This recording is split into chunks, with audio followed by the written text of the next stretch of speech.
This is an issue that tends to elicit very strong emotions, and that's the whole question of whether records should ever be kept sealed in order to retain their value. Is vinyl an investment? Let's tackle that today. Channel 33, RPM, yeah, 33, RPM, Channel 33, RPM, yeah, Vinyl Gear and more.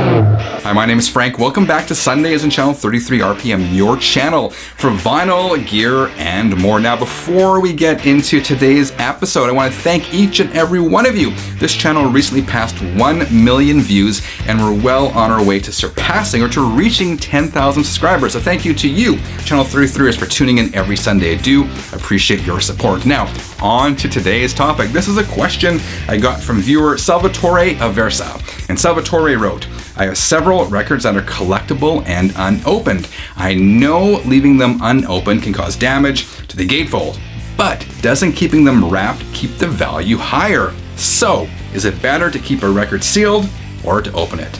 This is a good question.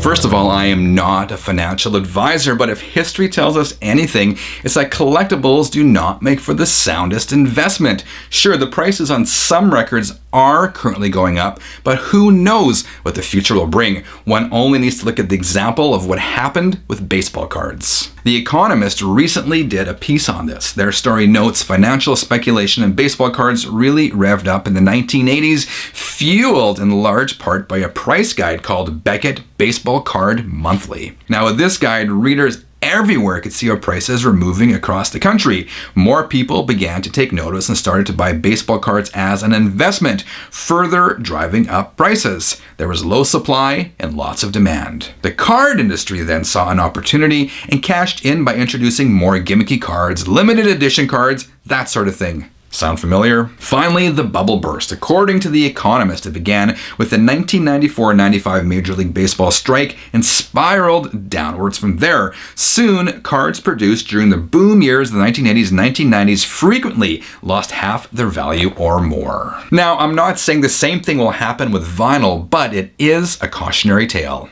Now, the viewer also asks whether sealed records are more valuable, and yes, in general, they do go for more money. If you look at Discogs, you'll see sealed records, especially those of a certain vintage, definitely do sell for more money than opened records.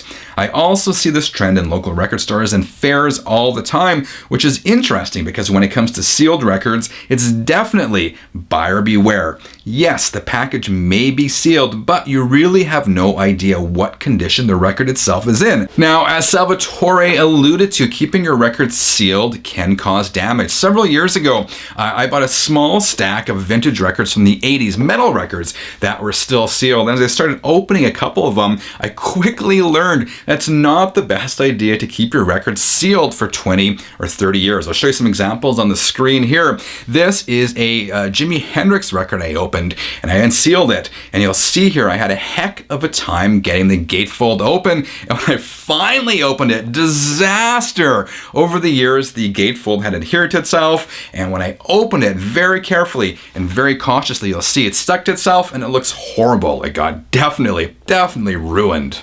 The other example I did a video on a while ago is when I unsealed about 30 years old, 35-year-old copy of the Kiss album Unmasked. Now, everything looked okay until I pulled the record out and put it on the turntable, and you can see it was definitely warped to the point where it was actually unplayable. And I feel that the cause of that was keeping the record sealed for all those years and the high temperatures and all sorts of those environmental factors. They all kind of added up over the years and caused the record to warp, basically rendering it completely useless. There are also those sellers out there who reseal used records and try to pass them off as never before opened. Then they sell them to unsuspecting people like you and me at an inflated price. This is one more reason why I avoid or try to avoid buying still sealed vintage records. Finally, I want to touch on the whole issue of record store day releases. These are limited edition collectible records which often sell on the secondary market for a premium.